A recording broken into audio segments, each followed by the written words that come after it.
Sa magandang umaga po sa ating lahat. So, bigyan po natin ng malakas sa palakpakan.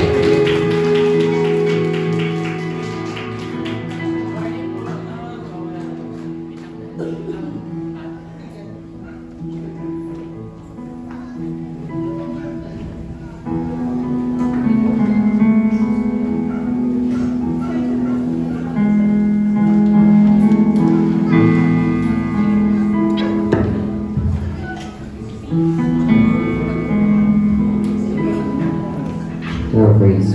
Ayan. Muli, isang magandang umaga po sa ating lahat. Isang pinagpalang araw po. Maraming salamat po kay Lord. Lord, salamat sa pagpatingin mo. At nandito ulit kami sa inyong harapan, Lord, upang magpurin ng pasalamat, Lord God. Ayan, pwede po ba natin batiin ang ating mga katabi ng isang pinagpalang umaga sa ating lahat? Good morning po mga kapatid. Ayan, for sure natutuwa sa Lord na andito kayo. Nakikita niya kayo dito tayo sa church. Yan. Good morning po. Okay, talagang masaya lang po yung puso ko ngayon kasi iba yung joy na binibigay ni Lord nakaraan. Ayan. Okay po. Bago po tayo magsimula, simula po tayo sa prayer po. Heavenly Father, we praise you, we worship you, Lord. Lord, maraming salamat po sa opportunity, Lord God, na ibinigay mo sa amin. Salamat, Lord God, sa panibagong araw. Sa panibagong buhay, Lord God, na ibinigay mo sa amin. Salamat sa blessing, Lord God, na kami nakakahinga pa. Salamat, Lord God, sa enerhiya, sa kalakasan, Lord God, na ibinibigay mo sa amin upang ibalik, Lord God, yung pagpurin pa sa salamat sa iyo, Lord God. We thank you, Lord God, for all the blessings, Lord God, na binibigay mo sa amin. We thank you, Lord God, with all the provision, Lord God, na buong aspect ng life namin, Lord God, kayo po napapabay. Thank you, Lord God, kasi dito kami sa inyong harapan. Hinahanda ang aming puso upang papurian at pasalamatan, Lord God. At Lord, sa pasimula ng aming Sunday service, kayo po ang gumabay sa bawat isa. Bigyan niyo po kami ng sapat na kalakasan, katalinawan, pangunawa, at lakas, Lord God, upang maunawaan namin, Lord God, yung mensahe na gusto mong matutunan namin, Lord God. And I pray, Lord God, na sana hindi lang ito mag-end, Lord God, sa utak lang, pero we get to apply those words, Lord God. Yeah, kami nagpapasalamat, Lord God, sa araw na to, nandito kami sa iyong harapan. Ito po ang aking panalangin sa pangalan ng Jesus. Amen. Palakpakan mo na. Ayan. Okay, meron po ako dito gusto kong i-share na Bible verse. Makikita po natin siya sa Psalms 63. Psalm 63, verse 4. Patext na lang po na siya. Ayan, ang sabi po dyan is, I will praise you as long as I live, and in your name I will lift up my hands. May isa pa po dyan sunod. Ang sabi po dyan is, 1 Timothy chapter 2, verse 8, sabi dyan, in every place of worship, I want men to pray with the holy hands lifted up to God, free from anger and controversy. Sorry po, medyo hindi yung punta. Pero yun, ang gusto ko lang pong i-share ngayong araw is yung pagtataas po natin ng kamay habang nag-worship. Napaisip po ba kayo kung bakit, lang na sa mga baguhan, yung mga in person po natin, nakikita po natin na habang kumakanta is nakataas yung kamay kapag kumakanta. Hindi lang po sila basta nagtataas ng kamay, kundi isa po yun sa sign upang ipakita yung kanilang faith po at saka pagpuri kay Lord. Ang sabi po doon, sa pagkakaintindi ko, kaya po tayo nagtataas ng kamay is para daw po tayong batang humihingi ng presensya ng ating magulang para mapansin tayo, hingi tayo ng presence kay Lord is nagpapakita rin po siya ng pagpapakumbaba. Kasi Lord yung nasa taas natin, siya yung sinasamba natin, siya yung pinapaburian natin. And yun lang, sa mga hindi pa po nakakatry kung paano po yung feeling na nagtataas po tayo ng kamay sa habang kumakanta. I encourage you po na itaas po natin ang ating kamay habang tayo po ay nagbibigay ng pagburin, sumasapang salamat at pagkanta. Hindi lang po yan pagpapakita, no, ng pagpupurit po sa salamat. And basa rin po sa aking research. Nag-research po ako ng konti na habang tayo daw po ay tataas ng kamay, ang kamay natin is nasa taas ng ating ulo is nakaka-release din daw po ng cortisol, which is nakaka-release siya ng stress, which nakaka-help sa atin upang mas mag-focus din sa sinasabi natin, sa kung ano yung nilalaman ng puso natin, tsaka mas nalalaman natin sa Lord. Ayun lang, gusto ko po tumayo po tayong lahat bago po tayo magsimula sa ating praise and worship. Yan, tayo po ay magdasal. Bingi po Lord, maraming salamat, Lord God, muli sa araw na ito. Maraming salamat, Lord God, sa opportunity, Lord God, na matuto kami, Lord God, sa araw na ito, Lord God. Lord, we thank you with everything, Lord God. Lord, itouch mo po ang bawat puso ng bawat isa, Lord God. Nawa, kayo po yung gumabay, Lord God. Gabayin mo po ang bawat isa, Lord God. Ilayo niyo po kami, Lord God, sa kahit anong distraction, sa kahit anong gawa ng kalaban, Lord God. We rebuke all of the kalabans, Lord, na gawain na, Lord God, upang ma-distract kami, Lord God. Lord, bigyan niyo po kami ng focus, Lord God, upang mas maintindihan at maunawaan natin, Lord God, yung gusto mong sabihin ngayong araw, Lord God. Lord, kami nagpapasalamat, Lord God, sa blessing, Lord God, na binigay mo sa amin sa panibagong buhay, Lord God. We thank you, Lord God, dahil hindi mo kami pinapabayaan, Lord. Lord, we lift up our hands, Lord.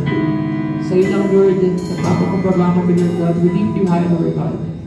And thank you for your presence, Lord God, in this very place, Lord God. Thank you, Lord God, sa presensya mo. Hindi ka nawawala sa aming paligid, sa aming likod, God, and every time na kami nakakaranas ng mga pagsubok. Salamat, Lord God, dahil hindi mo pinaramdam na kami nag-iisa. Maraming salamat, Lord God, dahil binigyan mo kami ng puso, Lord. Ang pusong handang magpasakop, Lord God. Lord, kayo na pong bahala sa lahat. Bigyan niyo po kami ng puso, Lord God. Nagpapagbaba kung ano man po, Lord God, yung aking maratunan ngayong araw. Give us the heart that ready to learn, Lord God. Give us the faith, Lord, na parang bata, na handa lang sa mga, Lord God, na handa kaming magpangayad sa Lord God. Sabi mo nga, Lord, kami parang isa mga tupa, Lord God. Kami tupa, kami helpless, Lord God, na kapag ang isang tupa ay natumba, hindi namin kaya kumay, Lord God. Tulad mong sabi nga, Lord, ang tupa ay mag-helpless, Lord God. Mabilis kami, vulnerable kami, Lord God. Mabilis kaming maligaw. Pero Lord, salamat, Lord God, sa promise mo. Salamat, Lord God, sa promise mo na ikaw yung aming shepherd, Lord God. Na hindi mo kami papabayaan, Lord God, in every gawa ng kalaban, Lord God, and dyan ka, Lord God. Thank you for your promises. Thank you for your guidance, Lord God, in everything, Lord God. Thank you, Lord God, na kahit nakakaranas kami ng mga pagsubok, Lord, andun yung peace, Lord God, na i-guide mo kami, Lord God. Kasama ka namin sa every step of the way. At andun yung pangako mo, Lord God, na rich pastures, Lord God, na nakahanda na sa amin, Lord God. Basta't kami susunod lang, Lord God. Muli, Lord God, ihanda mo ang bawat pusong isa. I-bless mo, Lord God, ang bawat tao, Lord God, na nasa harapan mo ngayon, Lord God. And thank you for those lives, Lord God, na handang makinig at magpakapabasa ni Lord. Handa mo po ang bawat pusong isa. At ito po, lahat ng anak na Panginoong Jesus ay magsabi na, Amen, Amen, Amen.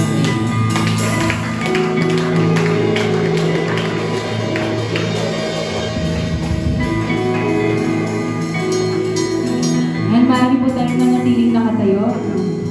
Hindi pa nag-umpisa na yan. Muli po maraming salamat po mga kapatid na kasama ko po kayo nandito. Magpupuri kay Lord. Bago tayo umawit, siksik natin sa ating puso at isipan.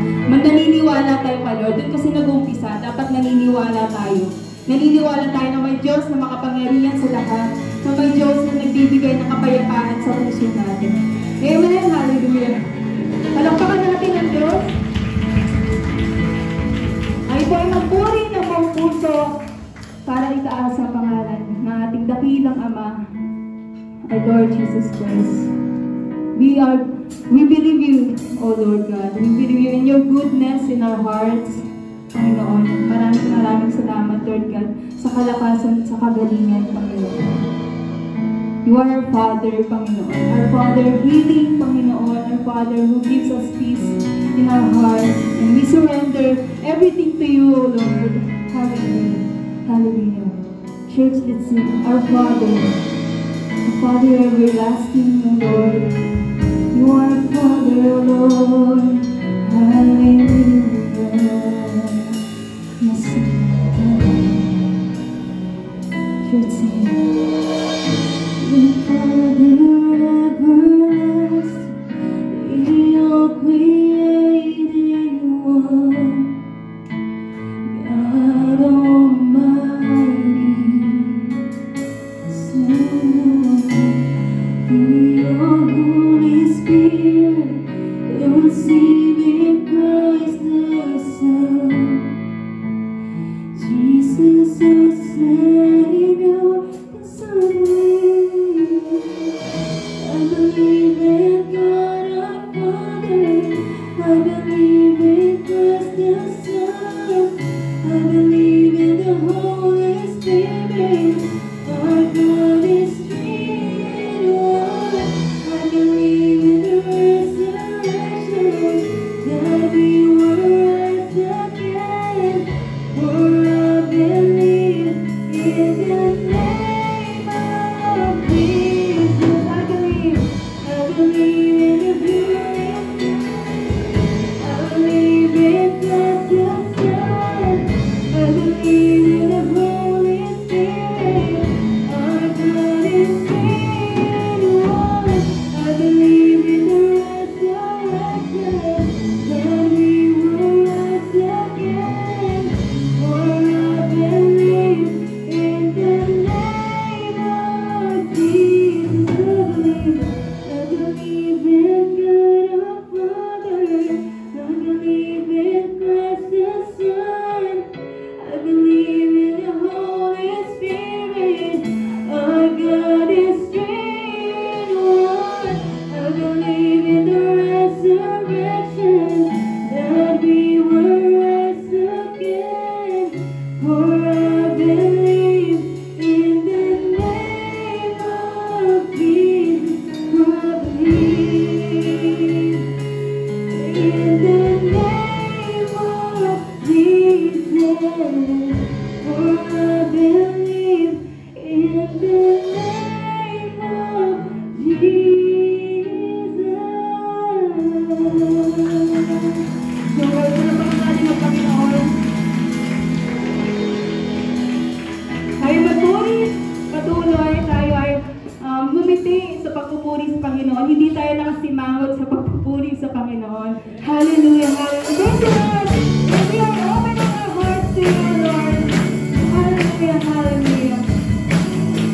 Open our hearts and open our minds, O Lord. So open it to you and surrender it to you, Lord. Open the eyes. Open the eyes of the heart, Lord. Open the eyes of the heart. I want to see His Lord.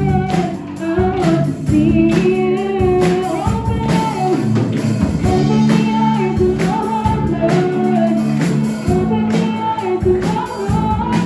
I want to see you, Lord. I want to see you. See your heart. See you.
we speak to Jesus, this morning we glorify your name, O Lord. And we rebuke all the devil, Panginoon. Gawa ng kalaban ay we rebuke everything, Panginoon. And we surrender it to you, Lord. Mga kapatid, let's talk to God. We offer everything na parang kinakausap natin ng tatay natin. So Lord, hallelujah, hallelujah. Close my eyes. And we offer this song to you, O Lord God. We are singing for you, Panginoon. We are glorifying you, O Lord God, and we surrender everything to you. We want to speak to you, Lord. Just sing, I just want to speak. Jesus, just sing over every heart. Cause I know there is peace within your presence. I speak Jesus, that's what I speak. I just want to speak the name of Jesus. Every dark addiction starts to break. Declare, there is hope and there is freedom. I speak Jesus. Your name is power. Your name is healing. Your name is light. Break every stronghold. Shine in the shadow. Burn like a fire. I just wanna speak to you. So Lord, I just wanna speak the name of Jesus. Your word always saving. So Lord God, you feel like a Tennessee.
Hallelujah. Let's clap our hands to the Lord. Hallelujah. Hallelujah. We thank you, Lord, for any gawin ng kalaban to distract us, Panginoon, and to give us endless, Panginoon, Lord God. We still here praising you and worshiping you, Lord, and we're giving you all back the glory to your name, Panginoon. In Jesus' name, this is our worship to you, Lord, and we give it back to you, Panginoon. Hallelujah. Hallelujah. Hallelujah.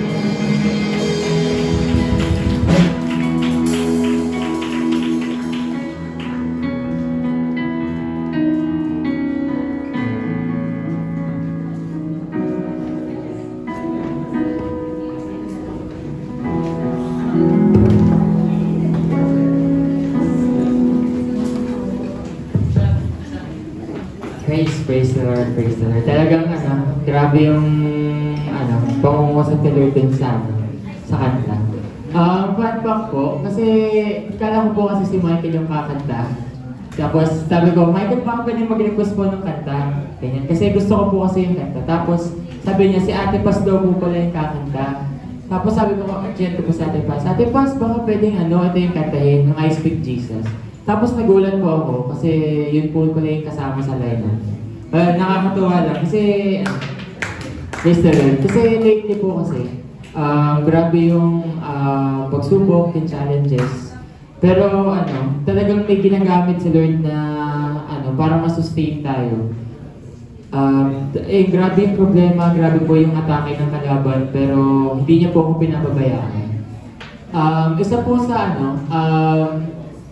po sa hindi ko makakalimutan, ang sabi po dun is, be careful what you pray for. Kasi ako po, lagi po ako nagdadasal, sabi ko, Lord, bigyan mo ako ng kalakasan, ng strength. Tapos, alam niyo po ba ano yung binigay sa akin ni Lord? Binigyan niyo po ako ng challenges. Kasi hindi naman po ako lalakas kung hindi po ako haharap sa challenges. Tsaka yun lang po yung daan para mas lumakas po tayo. Kasi wala pong lumalakas nang hindi humaharap sa problema. And in God's grace, grabe po talaga yung pagsubok. Pero yun, nandito po ako sa inyong harapan. Nagsasalita po. Thank you, Lord. Palakpakan po natin po talagang napakabuti nyo na yun.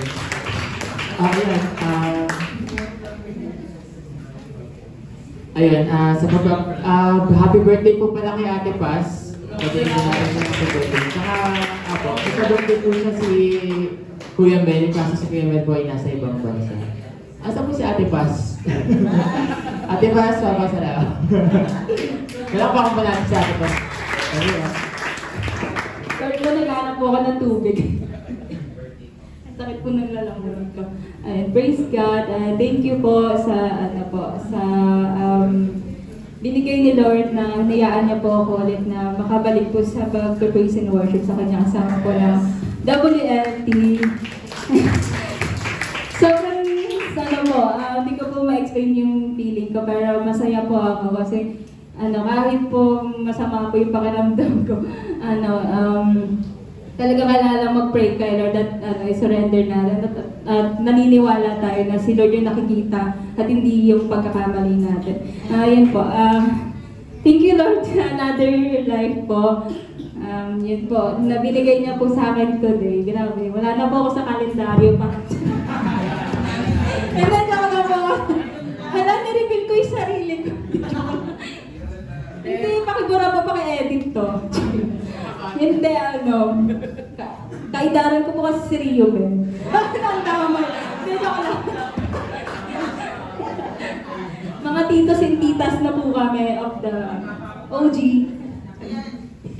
OG na.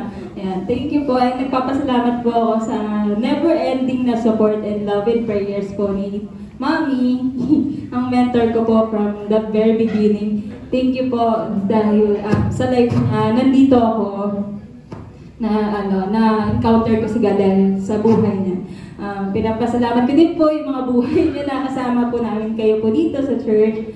Thank you sa pag-bless ni God sa ating lahat, sa kalakasan, and today na nandito po tayo. Yun na nga po, to God be all the glory po. Pwede po ba natin kantahin si Ate Paz ng happy birthday? 1, 2, 3,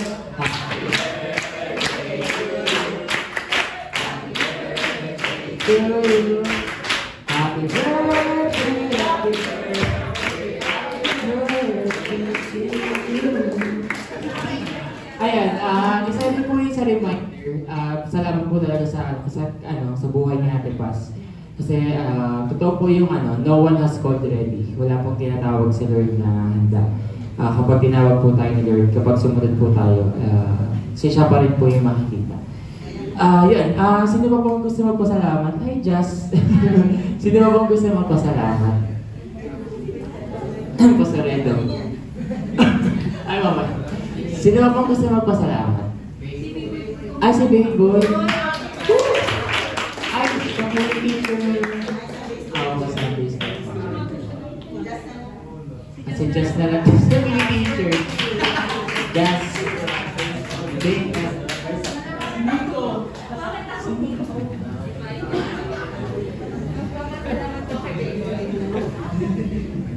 Good morning po. Mas na lang po ako para. Good morning, Ate Paz. Happy birthday. I love you.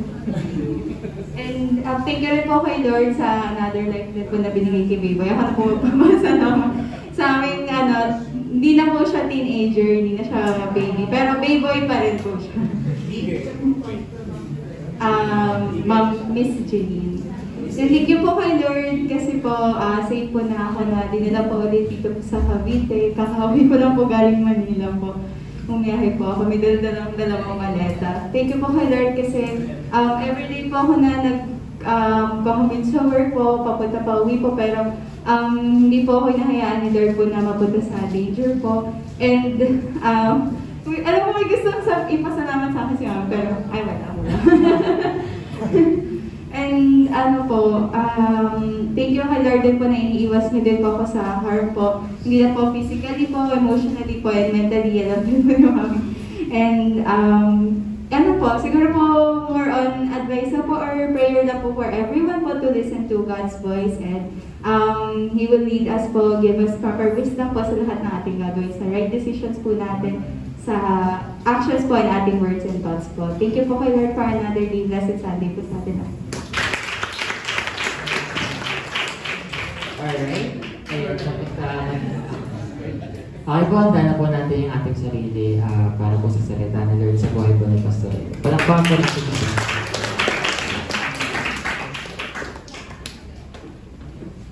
Thank you, Maya. Buti hindi ako nilaglag ni Paz. So, pinagpalang umaga po sa ating lahat, mga kapatid. Minsan pa, bigyan natin ng palakpakan ang ating Panginoon Diyos. And truly, I am so blessed na makita po kayong lahat. Sabihin mo rin sa iyong katabi, ako'y nagagalak na nandito ang kapatid. Ayan po, no? And truly, again, I'd love to say it is a blessing to be in the presence of our Lord. Sapagkat pag tayo po ay nasa presensya ng Panginoon, tayo po ay tatanggap ng pagpapala. Papuri po sa Panginoon. And I'd love to also welcome na po yung ating mga first-time visitors this morning. May nakikita po parang katabi po nila Nika, nila ano po. Ano pong name po ni Sister? Sister Bridget. And welcome po sa JCC. Palapakan natin si Lord sa life of Sister Bridget. And we pray na mag-bless ka. And of course, may nagbabalik din sa dulo, Sister Madjo. Ayan, yung kami ni Ate Edith. Ayan. Okay. Ito po, no? Love to welcome po ang lahat sa atin pong gawain ngayong umaga. And again, so glad and blessed na tayo pong lahat ay magpapatuloy ngayon pong umaga. And sino po bang handa na marinig? Magpatuloy sa salita ng ating Panginoong Diyos? Amen. And we are now continuing our series. Ako yun na naman, Pastor. Palulubugin mo na naman ako sa upuan ko, Pastor. Ayan. We will now continue with our series with our 10 Commandments na ating Panginoon. Sino na po ba ang patuloy pa rin pong nabibless? I want to say show of hands and po that we may continue to see the heart of our Lord sa kanya pong commandments through His lives. May a-apply din pala sa buhay ko. And patuloy tayong ma-shape ng salita ni Lord. And we are now on our 7th commandment. Ano po yung 7th commandment ni Lord? No, you shall not commit adultery. Huwag kang mangangahulugan. Again, thou shalt not commit adultery. And I know that this is a very sensitive topic sa natin pong pag-uusapan. Medyo ito po ay maselan na usapin. Pero dahil ito po ay salita ng ating Panginoong Diyos, ito po ay ating talagang hindi po ma-water down, hindi po mapababa, kundi kung ano lamang po ang sinasabi ng salita ng ating Panginoong Diyos. Amen po ba yun? Amen. Amen. And again, love to greet, Has. Happy birthday. Saan tayo mamaya? Sa sa GNMR pala mamaya. Thank you. Ayan, so, sama mo kami lahat, sama mo kami lahat. Yun po. And yun, ako rin po ay ano na rin pala, no? Papunta na sa kalendaryo. Pasensya na po pala kung medyo ngongo po yung aking ano. I know medyo uso po ngayon ang flu, medyo uso po ngayon ang mga karamdaman, sakit na kumakalat. I pray for the protection ng bawat isa. And I know it is, tawag dito, medyo ito ay rampant. But sabihin natin delikado, but I see na mas delikado po when there is adultery in our heart, meron pong ongoing na sin po sa ating mind, sa ating isip, committing adultery sa ating pong buhay. Ito po ay mas delikado. And makita po natin ngayong umaga na napakalawak po kasi, napakalawak po ng do not commit adultery. If I would continue to talaga pong maisabi po lahat-lahat, ayan, thank you kay Nerd at dyan si Ma'am. Ayan, wala ka si Nerd. Ayan.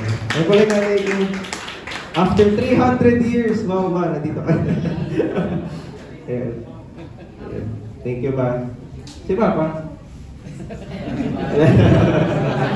Ay, switch pala, nag-switch. Ayan.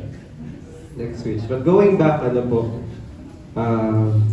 again, we could go ahead and expand po about the teaching ng mga commandments. As well, sabi nga, nag-usap nga kami ni Deacon Joe about sa covetousness sa ating matinding pagnanasa. It is a very wide topic pa po na yung ating pag-chismis, ating pag-gossip, it goes a long way. Same with adultery. And I just prayed na talagang kung ano lang yung maaari nating mabanggit. Again, for this is very sensitive topic. Kadala po ba tayo makinig ang salita ng Panginoong Diyos? Amen? And gusto ko pong ipakita sa inyo ang isang larawan. Pwede pong yan. Sino pong familiar sa nakikita niyo po sa projector? Yan. Favorite series? Wow, sakto na dito si Mama, favorite niya talaga yan. No? Nung nasa TV pa yan, ika-anim na utos. Kahit siya ay nasa barangay, yan ang laman-laman ng TV nila. Pag ako'y pupunta ng bakery ng hapon, ako yan din ang palabas. Ano po, ika-anim na utos ng GMA7. It took the teleserye TV by storm. Wow, talagang life change. Talagang it changed the game of Philippine television. Ayan. At kahit may mga absurd scene, pwede pong pakinext. Ayan, kahit po may mga absurd scene, they were threatening each other with Nerf guns. And Nerf gun lang po, ang kanilang ginagamit. Pero, it's somehow effective, no? It is somehow effective niya. Tangkilik pa rin. And it became a trend. And gustong-gusto ng mga Pilipino. And napansin natin during this time, medyo naglaylo yung mga patweetums, ng mga story, yung mga pa-sweet-sweet. Medyo nawala po sila sa limelight. Ang naging yung mga about sa mga kabit. My other wife, my husband's lover, dalawang Mrs. Reyes, movies, teleserye, it became an entertainment. It became an entertainment. But we don't see how this sin destroys lives, destroys families. We could laugh, no? Tawa tayo sa mga ganyan, but this thing, ayaw po natin, no? As much as we could, ayaw po natin maranasan. And perhaps we would think, Lord, Pastor, ika-anim na utos yun Pero yung commandment natin ngayong umaga, 7 command. So, Pastor, mali ka pala. Mali ka pala, Pastor. Sabi ng GMA, ika-anim Perhaps we could move to the next slide. Let me show you this image. In comparison. Nakikita po ba?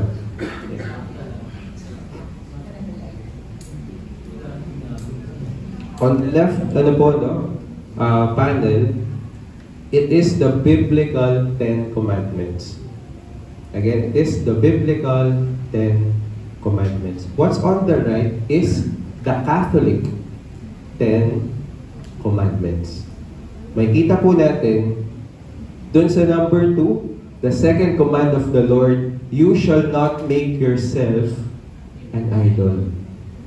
It's been commanded to the Israelite people, huwag kayong gagawa ng Diyos-Diyosan, huwag kayong sasamba ng Diyos-Diyosan.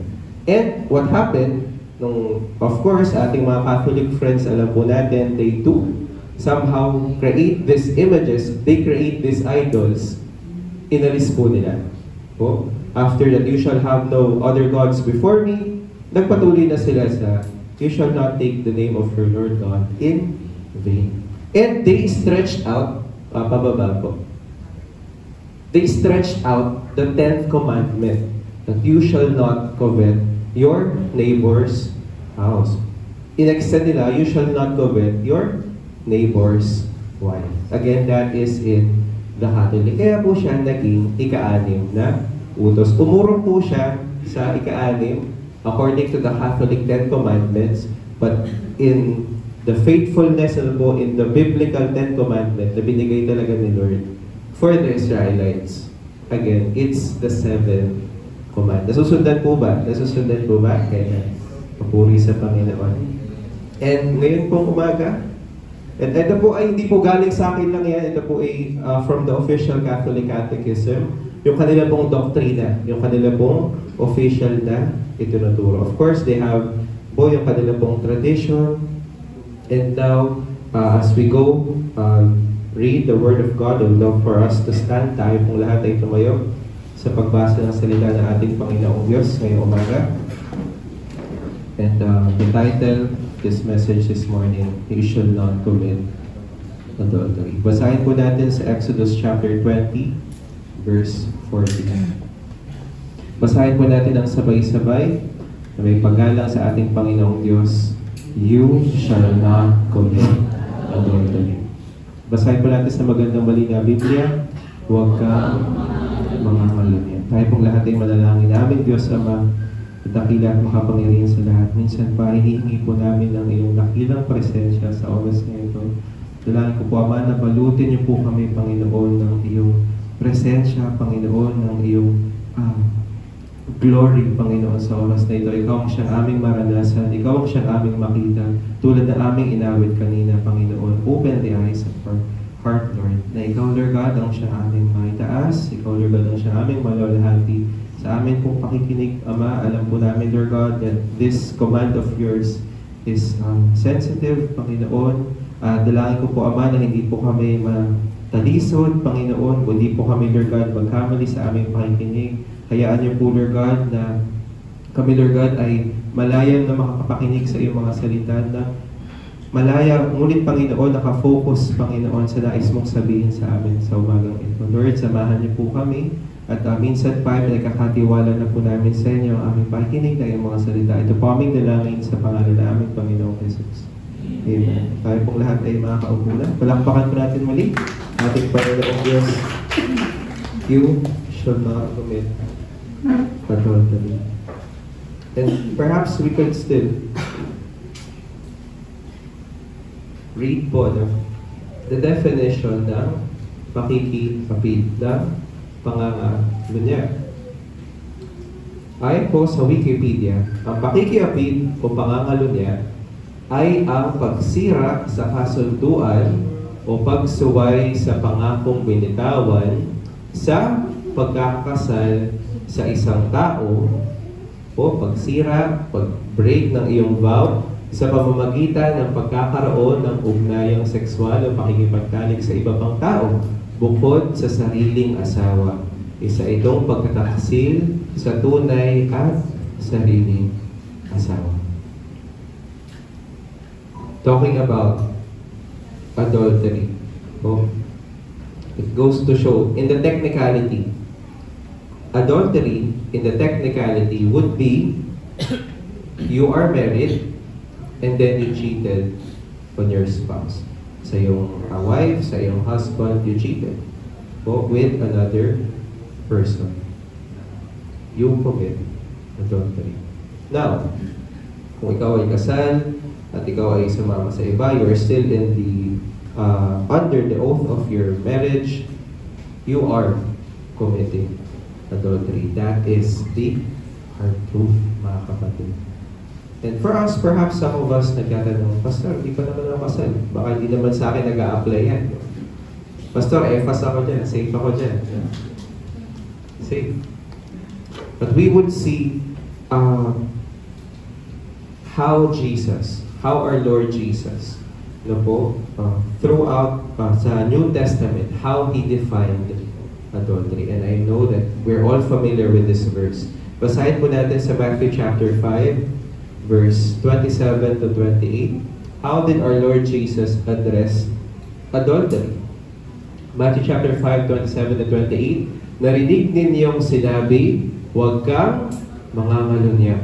Ngunit sinasabi ko sa inyo, ang sino mang tumingin sa isang babae nang may mahalay na pagnanasa ay nangangalunya na sa babaeng iyon sa kanyang puso.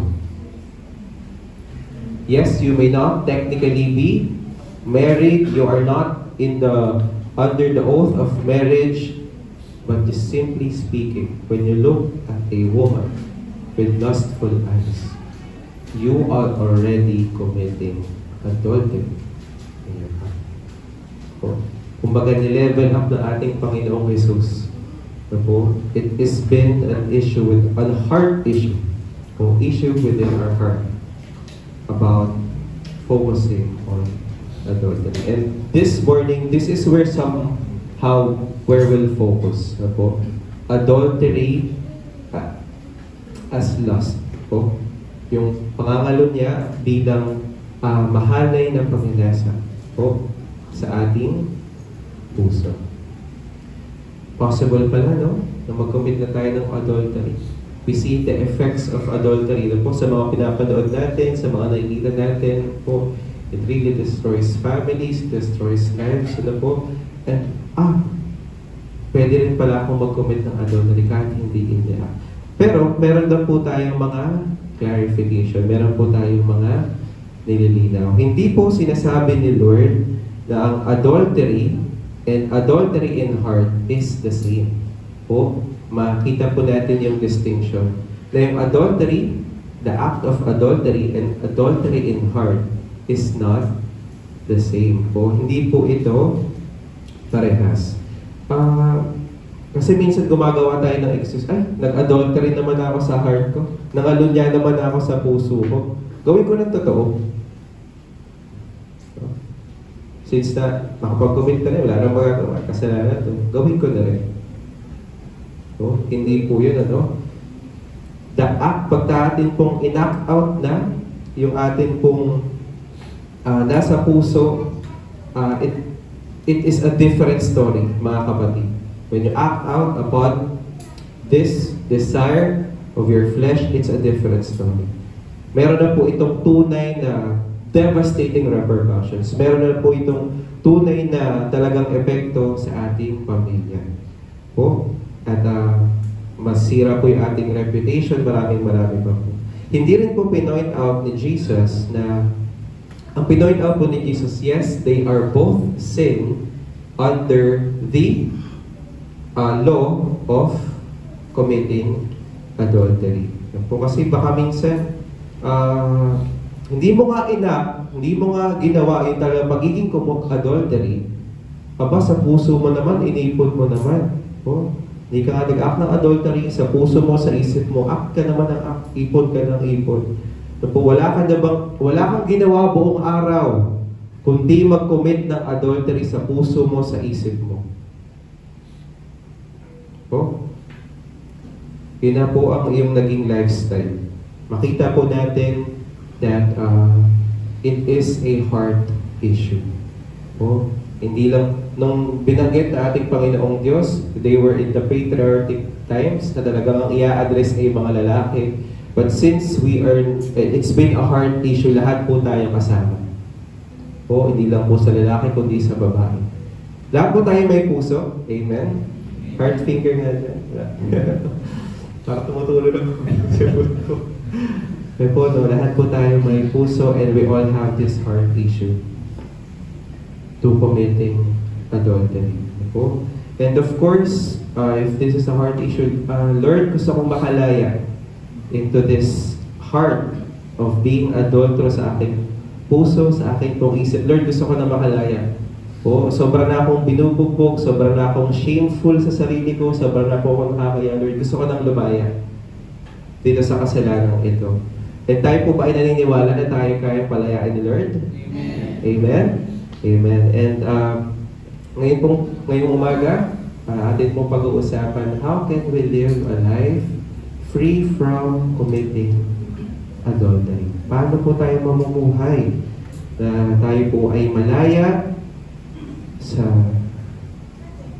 ating pong buhay from committing adultery? Tito Sean, pwede po pa abot ng towel ko sa back. Okay. Yeah. Kasi may mga trending ngayon, di ba? Sabi, matutulog lang ako. Ayan, ako po. Nadadamay tuloy yung mga loyal tulad namin ni Sean. Wow. Tsaka ni Ben. Wow.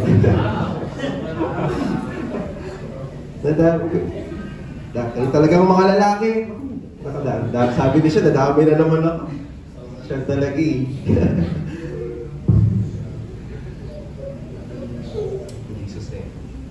Number one, for us to live a life that free from adultery, number one is run! Takbo! Po. Atin po itong tatakbuhan. Po. Atin po itong lalayuan. Po. When we fight this type of sin sa atin pong buhay, sexual sin, sexual immorality. Po, hindi po natin ito lalabanan ng harap-harapan. Po, hindi po. Tatalikuran mo at tatakbuhan mo. Kasi alam po natin, ang lahat ng mga nangyayari, po, pag nilabanan mo harap-harapan ang temptation of committing adultery, alam niyo na po nangyayari. Talo po tayo. Po, talo po tayo. And so, atin pong gagawin ito po ay atin pong tatakbuhan. Run as far as you can, mga kapatid. When you nararamdaman mo pa lang, nakikita mo pa lang from afar, takbuhan mo na. And ngayon po ay basahin po natin, I know we're all familiar sa story ni Joseph, sa Genesis chapter 39 verse 6b to 7. Ayan. Basahin po natin. Now, Joseph, sino po ang familiar sa story? Ito po ay ni-roleplay din po namin ni teacher. Opo, nakakamiss yung mga times na yan. Ganyan pa yung lakad ko nun. Ako po yung Potiphar. Opo, si teacher ang Potiphar. Miss you, Kuya Daniel. Ayan, miss you. Kung nanonood ka man, I miss you.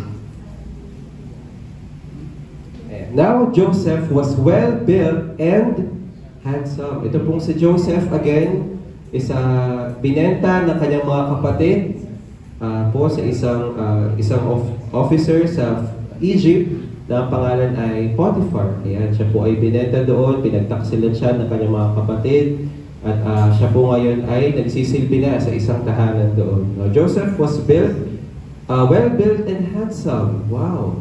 All. Kasi cute lang talaga ako. Verse 7, and after a while, his master's wife took notice of Joseph and said, "Come to bed with me." Harap-harapang sinabi ng asawa ng kanyang amo, "Come to bed with me." Verse 7, may pa po ba? Ito po yung reply ni Joseph sa kanya. "How then could I such a wicked thing and sin against God?" Grabe po yung sinabi ni Joseph, no? Talaga. How could I do such a wicked thing and sin against God? Nakita niya na kung gaano ito ka-wicked, kung gaano ito ka-pangit, ano po? kung gaano ito kasalanan against sa ating Panginoong Diyos. And verse 10, and though she spoke to Joseph day after day, hindi lang isang instance, araw-araw ng kanyang buhay na lang sa paglilingkod sa bahay na yun, nandun yung temptation. Come to bed with me. He refused to go to bed with her. Ito yung pinakamaganda, or even be with her. Grabe sa Joseph. That despite the temptation, he refused. Hard no. Big no. Caps lock N-O. Oh? He refused or even to be with her. Even the idea of just being with her in a single room. No, no, no, no. Sabihin po natin lahat, no. When you encounter committing adultery, you say no. Such wicked thing, sin against the Lord, mga kapatid. And ngayon po, basahin po natin sa verse 11. One day, he went into the house to attend to his duties. So, another normal day. Another day, another watch. And none of the household servants was inside. Walang tao, walang ibang katiwala. Na verse 12, she caught him by his cloak. Itong si asawa, di na. Sinong gaban niya na? Itong si Joseph natin, ano po? Come to bed with me. But he left his cloak in her hand and ran out of the house. When it finally get hold of her, anong ginawa ni Joseph? Siya ay tumakbo. Bilis po. Hindi niya po hinayaan po. Si Joseph po ay tumakbo. And sometimes po, sa atin pong pagpapatuloy sa atin pong mga kasalanan is we have this line of borderline sin. Pag ako, let's say, ito pong tiles na ito, pag ako po ay tumapak na, ako po ay nagkasala na.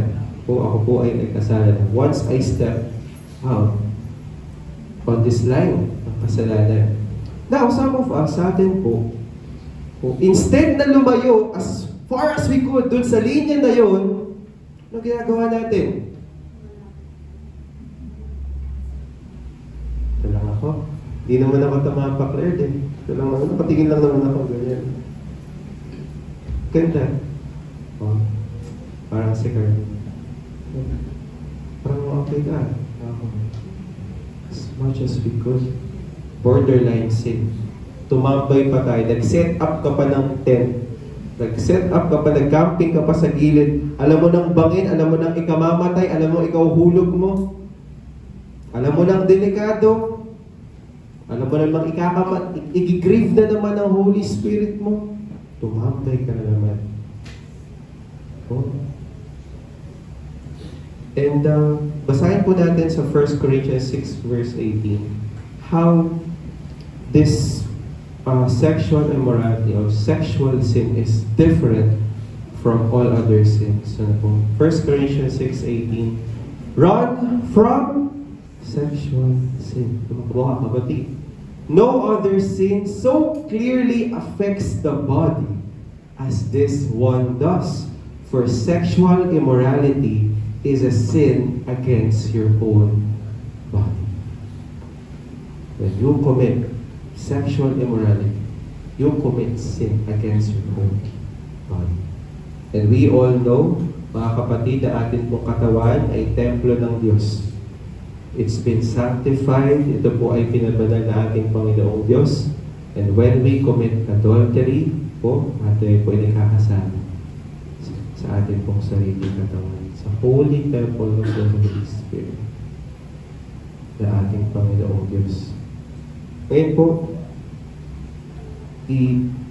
again, alam na natin ibabagsak natin. Alam na natin na pag tayo nahulog, ang hirap na namang umakyat. But still, we choose to stay near the borderline of this sin. Perhaps I could just share a very somehow sensitive topic about my workplace. I've been working sa call center po ng 5 years. Ayan po.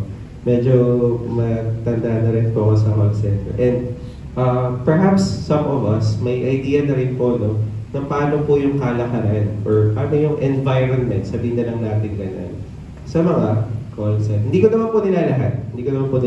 But there are some, and it is somehow rampant, mga kapatid. I have been sexually abused verbally. Hindi naman po physical, verbally, ng mga katrabaho, either babae or lalaki.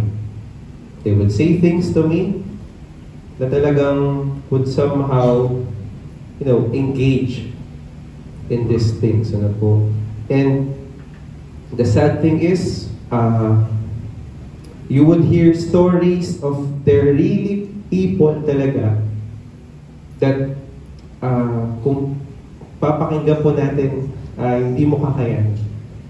Because they would say somehow na, mas gusto ko yung may asawa kasi may thrill. They're really home wreckers. Really home breakers. Hindi ko po nila lahat. Perhaps in your workplace there would be as well.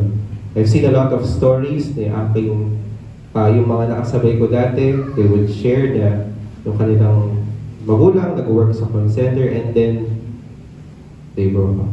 There was a home wrecker. Mas gusto nila. Kakapanood kasi na ika-alim na utos yan eh.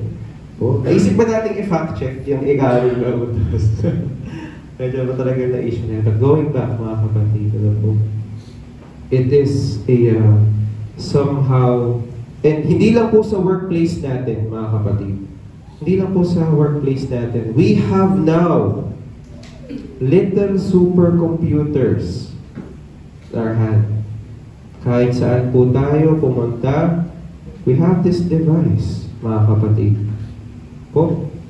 And this thing, alam po natin, when we open social media, when we open, yung atin pong mga TikTok, kaya ako po wala pong TikTok, wala po akong Instagram, Facebook lang po kung meron ako. Po, talaga po we have this access na into committing adultery with our eyes, committing adultery with our hearts, mga kapatid. Po, with a single push of a button at the tip of our fingertips, mga kapatid. Mag-fix lang po ako. Po? We have now access to billions, millions of images.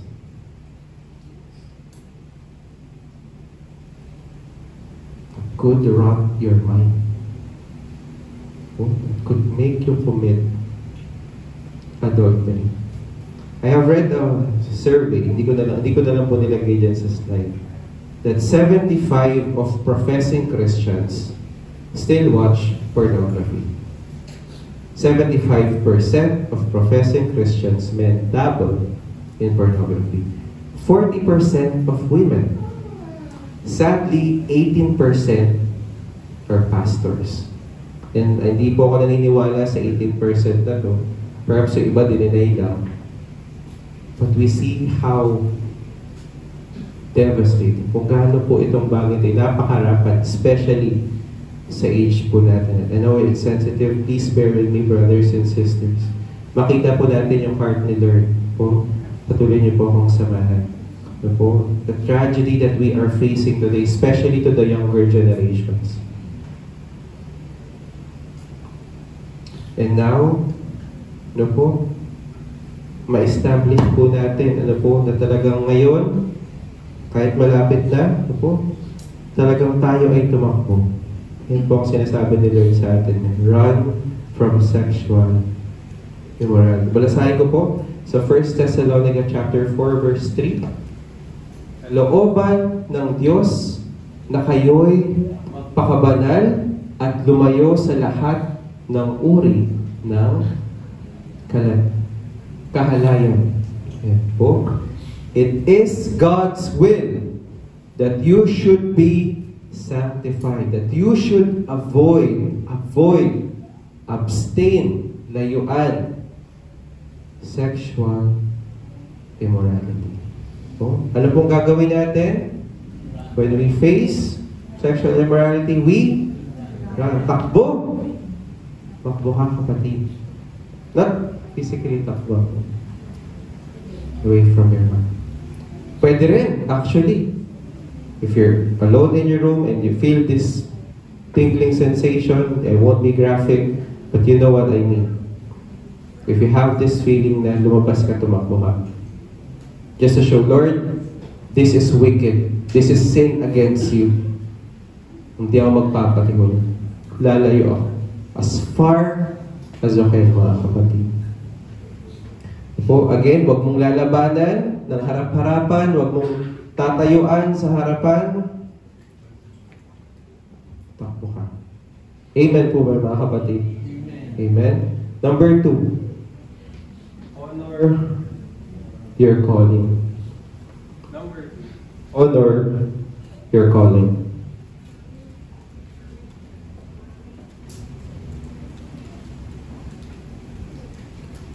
Now, mga kapatid, first, medyo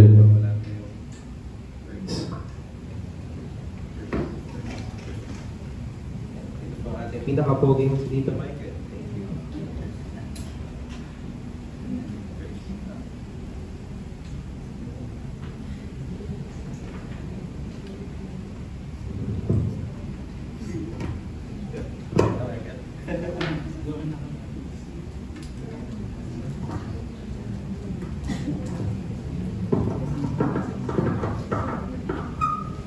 Thank you. Praise. Ayan. Thank you, Lord.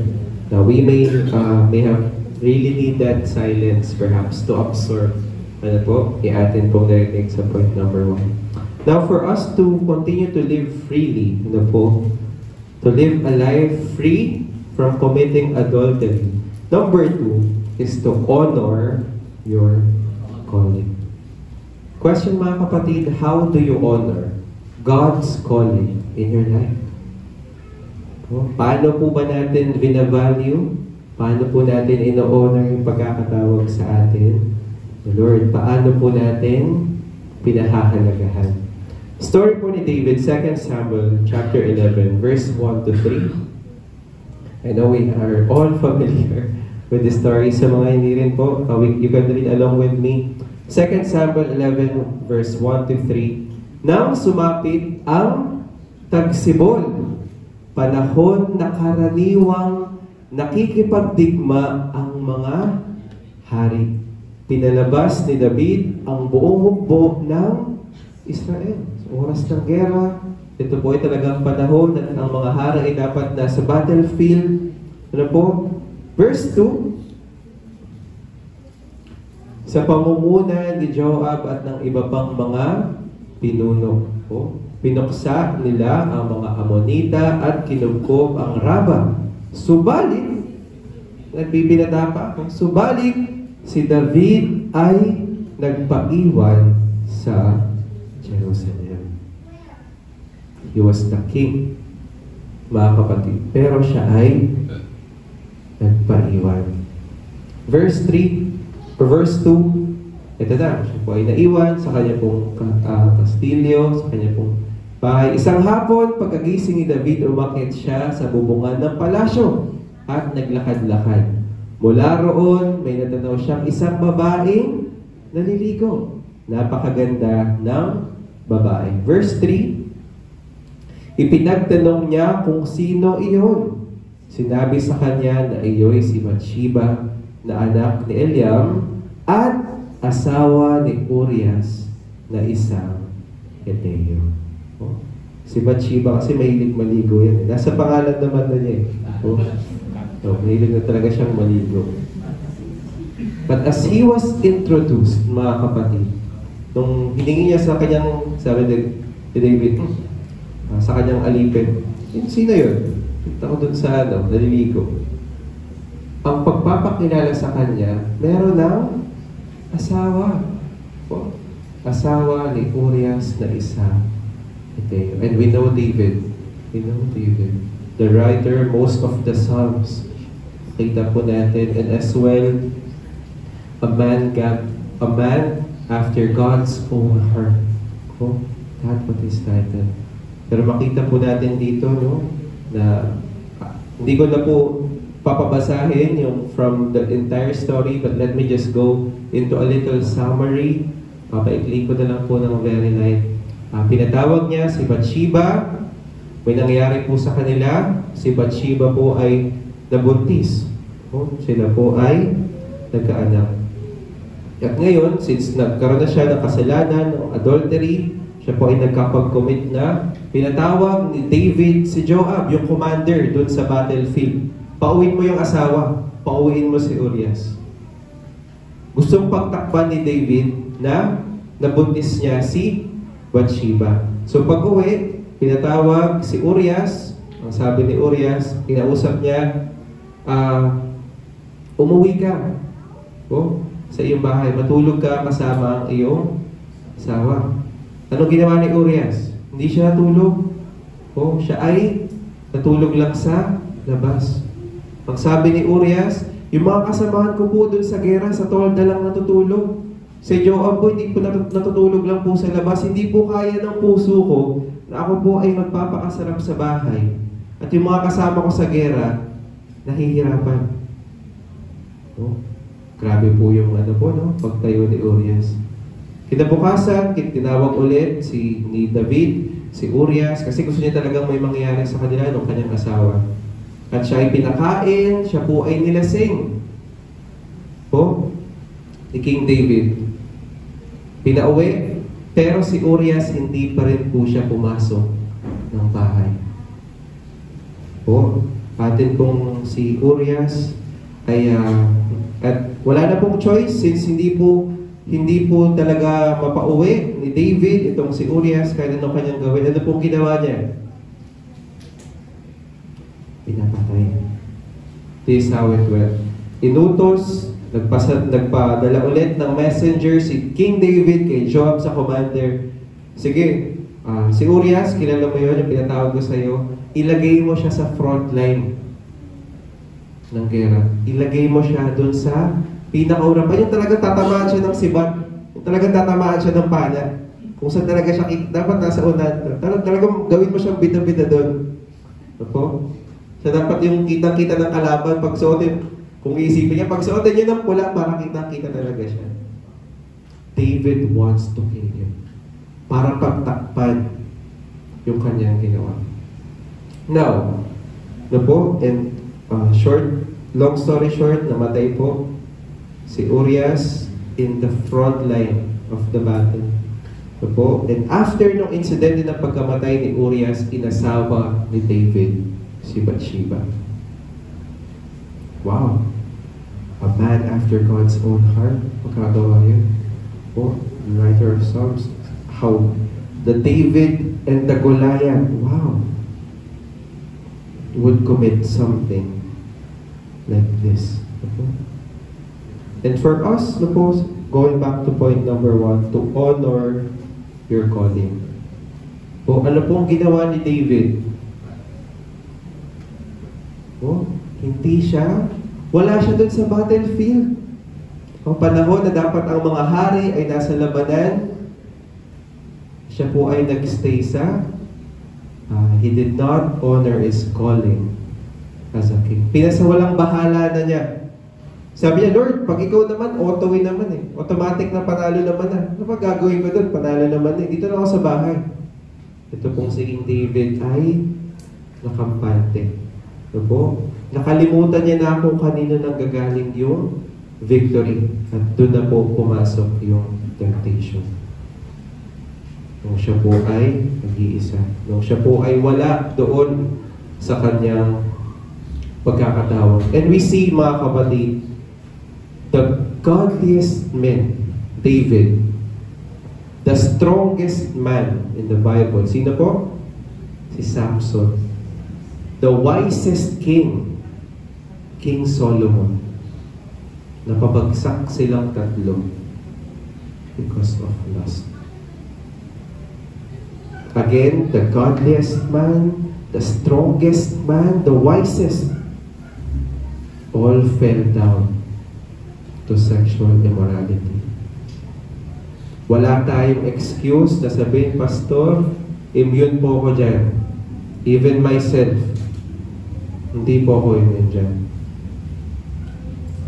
We should be, mga kapatid, always in surrender, in humility, pagpapakumbaba. Hindi natin pwedeng sabihin na hindi ako mayuhulog dyan. Malakas ako, Pastor. Hindi po. Again, we see the 3 examples. They were all fallen down, mga kapatid. And sa mga bagay na yun, David, ang consequences, repercussion, destroyed his entire family. Samson, siya po ay naging alipin, dinupot pa yung kanyang mata. Si Solomon, na sira na yung kingdom, yung Israel. And we see, mga kapatid, na yes, God is so gracious. God is ever so forgiving. God is ever so merciful. Na tayo po ay patawarin, sila pong lahat ay napatawad ng Panginoong Diyos. Ako po ay naniniwala. But the effect, hindi aalisin ng Panginoong Diyos. Yung pagkasira ng pamilya, yung shame, na dulot nun sa kanilang buhay, hindi po inalis ni Lord. Because this sin leaves scars, mga kapatid. It makes us shameful. It makes us hide from God. Sinning against your own body. It causes destruction. And yung effect talaga pong hindi po may iwasan. Buti pa si Urias. Buti pa po si Urias. Kahit hindi kataasan yung kanyang posisyon, hindi siya hari, hindi siya commander, he honored his calling. Mga kapatid, he honored his calling until his deathbed. Talagang pong hanggang sa kanyang kamatayan, he honored. Kahit siya ay sundalo, sige, mamamatay akong sundalo. Hindi ko hahayaan na ako nagpapakasarap yung mga kasama ko nag-iirap. Hindi, he honored his calling. How much do you value your calling kay Lord? How much do you value yung pagkakatawag sa'yo kay Lord? Minsan kasi ang dami nating excuse. Itong point number 2 lang po yung magiging pinakamahaba. Please bear with me. Ang dami po nating excuse, mga kapatid. Ganito lang ako, Lord. Wala na po akong magagawa. Ganito na talaga ako, Lord. Naipit na po ako sa sitwasyon, Lord. Wala na po akong pag-asa. Again, hindi po tayo naniwala. Let's say for this example, yung mga anak ni Henry C. As I've searched, their net worth is still 11.8 billion. 11.8 billion. Mga anak ni Henry C. And they talk to you. Alam mo, Deacon Jordan, nasa harap ko si Deacon. Alam mo, Deacon, bibigyan kita 2 billion pesos. Wow, 2 billion pesos from Henry C. One condition, you don't look at pornography for 6 months. 2 billion pesos. Don't look at pornography for 6 months. Even yung mga sumasayaw-sayaw sa TikTok, even yung mga nagpapaano din sa social media, huwag kang titingin. Even in the slightest, bibigyan ka ng 2 billion pesos. Just imagine. Gagawa ka ng paraan. 2 billion pesos yun para maiwasan. Because you value 2 billion pesos. But how much yung honor ng pagkakatawag sa atin ni Lord? Gagawin po natin. And gusto ko rin din pong nilawin, it is not just to do your calling in the Lord. Hindi lang po yung gagawin mo yung pagkakatawag kay Lord. Pwede po tayong tumatayo sa unahan, pwede po tayong nag-serve kay Lord, pero yung puso po natin ang layo na kay Lord. Yung heart natin, yung isip natin, punong-puno na ng adultery. Punong-puno na ng sexual immorality. But we can still do the calling. Pero ayun po yung ayaw po natin. As much as you would, kausapin niyo kami at ikaw ay magpapahinga. But to honor, to value, mga kapatid, yung pinapagawa sa inyo ni Lord, yung assignment, i-honor po natin, ano po, yung pinapagawa ng ating Panginoon. And when you honor your calling sa Lord, mas gagamitin ka ni Lord powerfully, malayang makakakilos ang banal na Espiritu sa iyo, halos hindi na ikaw yung makita. Si Lord na lang yung nakikita sa iyo. Oh? Sino po yung gusto doon? Oh? The Holy Spirit just flows in na hindi na ikaw yung makita. That's because you want to honor. Lord, ayoko sa kasalanan na yan. Ayokong bigyan ng taint yung pagkakatawag mo sa akin. And so, Lord, go before me. I don't want this Holy Spirit to grieve. Ngayon mga kapatid, naalala ko po yung sinabi ni Tito Michael sa akin na when he was handling the little kids, yung mga bataan po natin, no, Pastor, nung simula po nakapag-cell group ako, ayoko na po magkulit. Kasi pag nagkulit ako, maapektuhan yung mga bata. Sige Michael. Maapektuhan yung mga bata. And just to see the heart of that, na ang iyong ginagawa, pasikreto man, hindi lang ikaw ang maapektuhan. Pati yung mga nililid mo. You will be ineffective, you will be soulless, you will be spiritless, you will be powerless. Gusto niyo ba yung pag nag-serve kay Lord? O by your own efforts na lang, by your own strength na lang, nagawa, nakasanayan ko na lang. Ayaw po natin yan. And now, perhaps we could say na, Pastor, baka I'm no longer worthy na, baka hindi na ako sobrang na po akong nalugmok sa sexual immorality.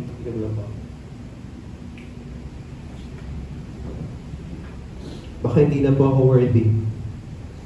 Kilala ko po sa kwartong ito kung sino yung pinakamakasalanan.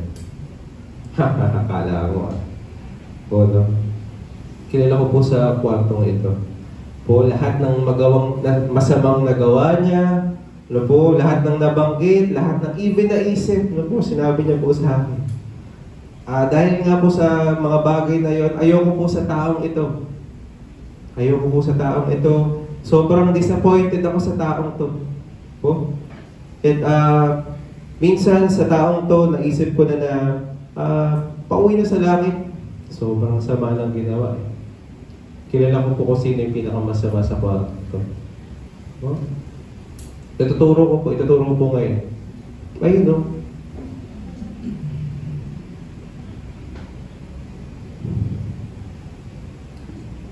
With all the things I have done, lahat po ng pagkakabali ko sa buhay. Buti na lang, inabot mo siya ng tao. Pinagkatiwalaan pa ako ng Lord. Totoo yung sinabi sa kanta na, ikaw lamang ang nagtiwala sa akin. The thing, tinawag pa din ako. Lord, I don't see myself worthy of the ministry. I wanted to end my life. I'm no longer, no. Pero tinawag pa rin ako.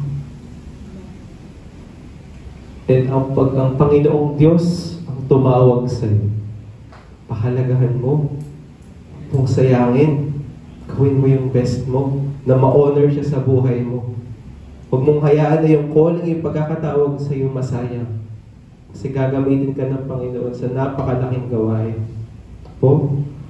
And goes to show na talagang nung nakita ko na tinawag ako ni Lord, I re-established my life. Yung aking pong calling, I surrendered my hurts kasi doon pala nanggagaling eh.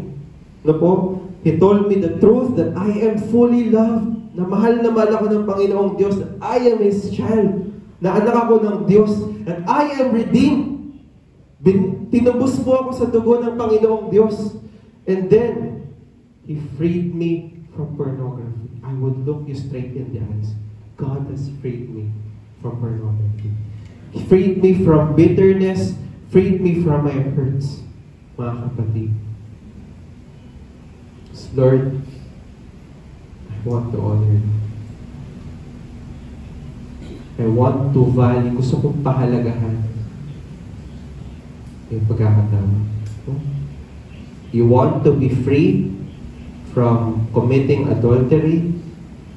Po mga kapatid, value your calling, honor your calling, kung sino kang tinawag ng Panginoong Diyos.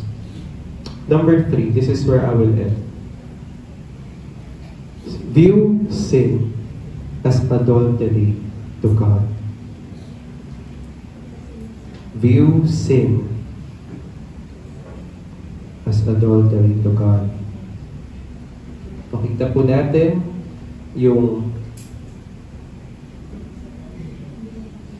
kasalanan ito in God's perspective. Because somehow, minsan po at times, okay pa po ba tayo? Last na po ito, don't worry. We often see sin from our perspective. Ano ba nagagawa ng kasalanan sa akin? Napaka-inconvenient ng kasalanan. Ang daming opportunity na nawala dahil sa kasalanan. I could have been used by greater means ni Lord kung hindi ako nagkasala. We just see it in our own perspective, mga kapatid. But how does God see from His perspective? Now, because of sin, we have become enemies of God. Dahil po sa kasalanan, tayo po ay naging kalaban ng Panginoong Diyos that He has to go down, lay down His life for us, mga kapatid. And because of this, po mga kapatid, we are called to be bridegroom of Christ, mga kapatid. Christ, tayo po ang bride, tayo po ang bridegroom. Sabihin po natin, bridegroom. And si Lord ang groom. Sa Pahayag chapter 21 verse 2, at nakita ko ang banal na lungsod at bagong Jerusalem na bumababa mula sa langit galing sa Diyos. Ang lungsod na iyon ay tunay na isang babaeng ikakasal. At sa second part, handang-handa na at gayak na gayak sa pagsalubong sa lalaking mapapangasawa niya. The relationship we have with our Lord Jesus is like tayo po yung bridegroom, tayo po yung bride, and He is our groom. In the Old Testament, there has been a covenant with Abraham na ang bayang Israel ay pagpapalain, pararamihin, and a covenant na tulad po nung nabanggit po natin kanina sa second part, that since they are in the covenant, whenever they create idols, whenever they choose to worship idols of their own, God would take it personally. Pag sila po ay sumasamba sa Diyos-Diyosan, we made a covenant, you and me, Israel. Still, gumagawa ka ng Diyos-Diyosan. And now, in the New Testament, mga kapatid, it's issue of the heart. Mahal na mahal tayo ni Lord. Basahin po natin sa Ephesians chapter 5, verse 25 to 27. Husbands, mga asawang lalaki, pakitaas ang kamay. Huwag po kayong sasama sa liwanag. Konti na lang po. Ephesians chapter 5, verse 25 to 27, sasabi po, husbands, love your wives just as Christ loved the church and gave Himself up for her. Sabi natin, Panginoong Jesus, mahalin mo ang iyong asawa kung paano ko minahal ang simbahan. Paano ba minahal ni Lord tayo? Siya ay namatay. And sometimes tayo pong mga katatayan po, we are so willing to die for our family. Provide lang, we are so willing to do everything for our family. Lahat ng pagod, wala yan. We are so willing to die for our family. And alam po natin na pag may pumasok na intruder sa bahay, at may dalang baril, handa mong salagin. Tama po ba yun mga tatay? When your family is being threatened, with a gun, may magnanakaw, handa mong saluhin para sa pamilya. But when you commit sexual adultery, o sexual immorality, adultery, parang ikaw yung bumaril sa mag-ina. But we see how Jesus commands us how we love our wives, because we are the bride and He is the groom. To make her holy, cleansing her by the washing with water through the word. Okay, next po. And to present her to Himself as a radiant church, without stain or wrinkle or any other blemish, but holy and blameless. Wow, thank you, Lord. God has made us all blameless. God has made us all stainless, mga kapatid. Mahal na mahal ka ni Lord. At nilinis ka na ni Lord. Sabihin mo sa katabi mo, nilinis ka na ni Lord. Mahal na mahal tayo ni Lord. We are all wearing in white. We are now so beautiful in front of the Lord because of what He did on the cross. We are now so ready. But still, we choose to sin in the Lord. We still choose to cheat. We are committing adultery to God. And ngayon mga kapatid, as I end, because sometimes we are having this inconsistency in our prayers. Sa atin pong pag-devotion, minsan we tried our best, yung atin pong discipline, we tried to apply discipline, we tried to make systems, we tried to gawin natin systematic discipline yung atin pong routine para kay Lord. And where did that lead us, mga kapatid? Sometimes nawawala. Sometimes hindi natutuloy. Nagiging inconsistent po tayo.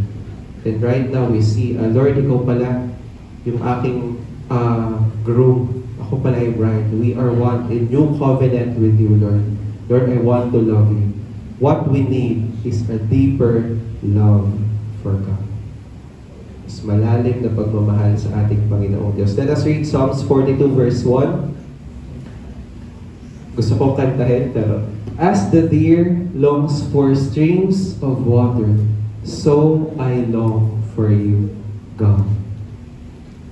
May we see it not yung atin pong ginagawa sa Panginoon, hindi bilang duty lang, bilang parang makaserve lang, parang may magawa lang.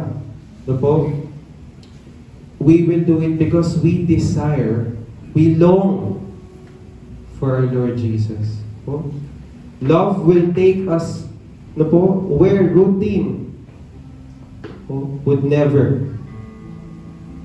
Sometimes we don't need a reminder to pray. Pag yung atin pong puso is nag-aapoy ng pag-ibig sa Diyos. Hindi po natin kailangan pang ipaalala na magbasa ng salita ni Lord kung talagang hinahanap mo siya. Discipline, effort, system, yes. But for us to be consistent, have a deeper love in the Lord. Build this relationship with God. Everything will fade po mga ginagawa natin, but God is reminding us that you are my bride. I don't want you to commit adultery to me. I want you to love me. The greatest command, love the Lord your God with all of your heart, with all of your mind, with all of your soul, with all of your strength. Consistency. And Jesus says this morning, follow me. I know this is very sensitive. A lot of things I still want to talk about. But let's end with this.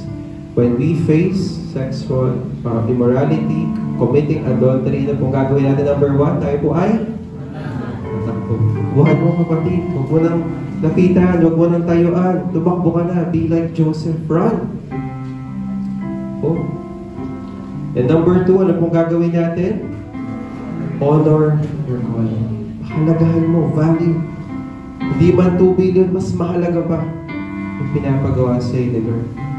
And lastly, view sin as adultery to God. Lord, I don't want to taint our relationship. Our relationship is the most important thing in my life. I want to honor you. I want to do my best for you. And we will all be blessed sa atin pong pagpapatuloy sa atin pong pagsunod sa ating Panginoong Diyos. Tayo po ay manalangin. Aming Diyos na nakita at makapangyarihan sa lahat. Sa oras na ito, Ama, kami po ay nagpapasalamat sa iyo pong pagpapaalala sa amin ng iyong mga salita. Maraming salamat, Lord, dahil mas nakikilala ka namin how you see this sin, Panginoon, how it destroys our life, how it affects our life, Panginoon. Not in the technicality, Panginoon, but Lord, how could we still commit adultery in our hearts, in our minds, Lord God? Lord, I pray, Lord God, in Jesus' name, if there are still bondage of sexual immorality in this room, in Jesus' name, Lord, break those chains, Panginoon. Palayain niyo po, Lord God, kami. Palayain niyo po ang aking mga kapatid sa oras na ito, sa kadena, Panginoon, ng pangangalunya, Panginoon. Break us, Lord. I am hearing chains, Panginoon, falling off, Panginoon. As we are there, being freed, Lord God, by your blood. Na kami, Lord God, ay tinubos mo na, Panginoon. Na kami, Lord God, ay pinalaya mo na, Lord. You can, Panginoon. We are not helpless because you are there, Panginoon. Thank you, Lord God, for your love. At sa oras na ito, if there are hurts, there are scars, victims, Lord God, of sexual immorality, of adultery, Panginoon. I pray, O Father, Lord God, na ibaba mo, Panginoon, ang kagalingan, Ama, sa kanila pong mga puso. Ang kapayapaan mo ang maghari sa kanilang isipan, sa kanilang buhay, Ama. Dalangin ko po, Ama, na sila i-restore mo, Panginoon. I-restore mo po sila, Panginoon. Patuloy nga po, Ama, na sila ay makakabangon muli, Panginoon. Makakapag-serve sa iyo, Panginoon, ng buong puso, buong sigla, Panginoon. Na sila ay patuloy mo, Lord God, na yayakapin, Panginoon, babakunin, Panginoon, sa kanila pong pagkakapit, Panginoon, na kanila pong pagkakapit. Lord, I pray, Lord God, in Jesus' name. In Jesus' name, for those who have fallen victim of this sin. Healing in Jesus' name. Restore them in Jesus' name. Hallelujah. Thank you, Lord Jesus. Thank you. You're all powerful. We praise you. We worship you, Lord God. Maraming salamat po. At pinagkakatiwala na po namin sa iyo na makasunod kami sa iyo. In Jesus' name we pray. Amen.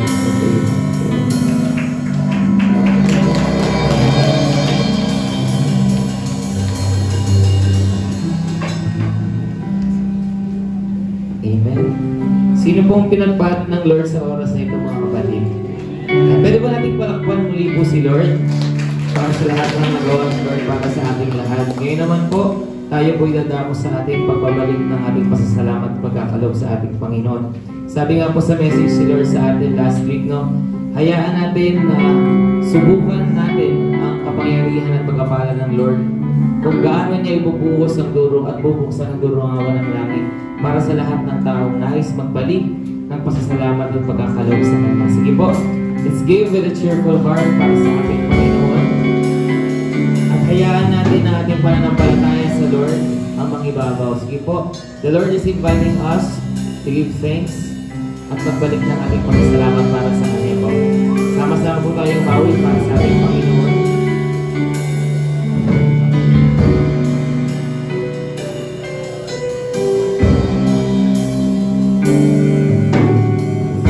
This is my desire to honor you, Lord, with all my heart. I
pray and thanks and offering. Yes, Lord, we praise and glorify your name. Hallelujah, hallelujah. Lord, maraming salamat po sa panibagong lakas, panibagong araw at panibagong pag-asa. Maraming salamat, Lord, sa lahat, palaging pagkakataon na kasama ka namin na kahit kailan, Lord God, hindi mo kami pinabayaan at iniwanan. Na ikaw lang, Lord, ay sapat na sa buhay namin. Maraming salamat din po, Lord, sa mga taong patuloy mo pong ginagamit para maging pagpapala ng iyong simbahan. Patuloy mo silang palakasin at i-bless, Lord God, nang patuloy silang maging naluyan ng iyong pagpapala ng iyong simbahan.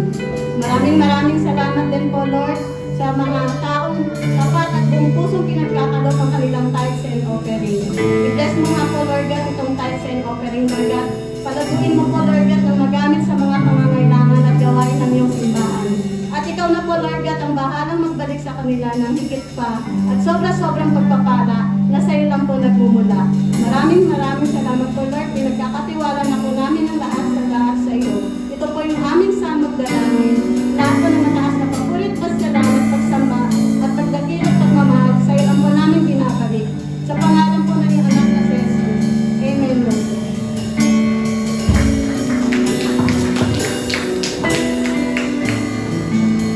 Tayo po ay tumayo. Hindi po sa ating wakas na awitin para kay Lord.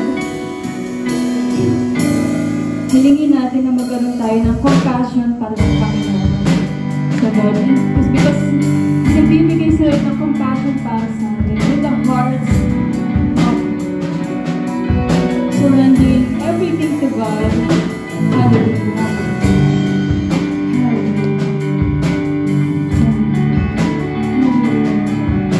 Let's close our eyes. No further song to the Lord. Just sing. Everything needs compassion. Love that's never failing. And mercy from Him. And was made to fight. Like the song of strangers. And hope of nations.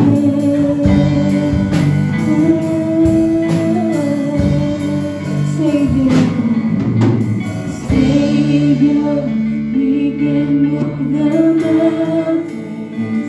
My God is mighty to save. He is mighty to save. Forever, He rose and conquered the grave. Jesus conquered the grave.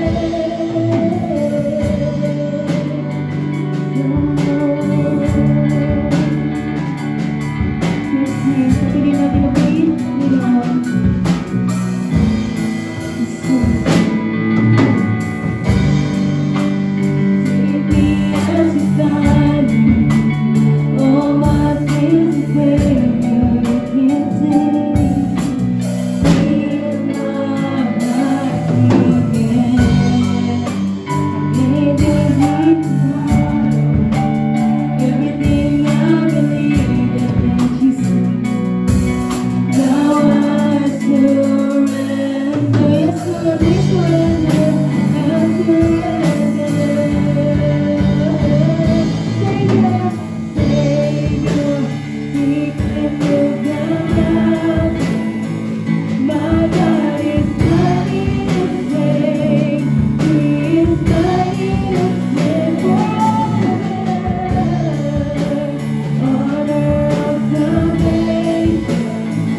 Hallelujah.